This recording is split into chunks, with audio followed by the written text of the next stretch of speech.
2 Kings chapter 1. After Ahab's death, Moab rebelled against Israel.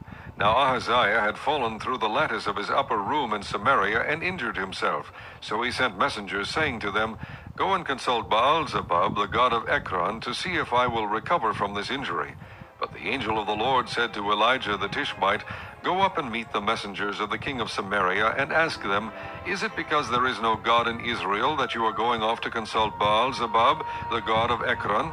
Therefore this is what the Lord says, You will not leave the bed you are lying on, you will certainly die." So Elijah went. When the messengers returned to the king, he asked them, "Why have you come back?" "A man came to meet us," they replied, "and he said to us, 'Go back to the king who sent you, and tell him, This is what the Lord says. Is it because there is no God in Israel that you are sending men to consult Baal-zebub, the god of Ekron? Therefore you will not leave the bed you are lying on, you will certainly die.'" The king asked them, "What kind of man was it who came to meet you and told you this?" They replied, "He was a man with a garment of hair, and with a leather belt around his waist." The king said, "That was Elijah the Tishbite." Then he sent to Elijah a captain with his company of 50 men. The captain went up to Elijah, who was sitting on the top of a hill, and said to him, "Man of God, the king says, 'Come down.'" Elijah answered the captain, "If I am a man of God, may fire come down from heaven and consume you and your 50 men."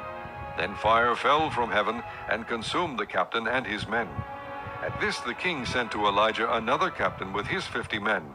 The captain said to him, "Man of God, this is what the king says, 'Come down at once.'"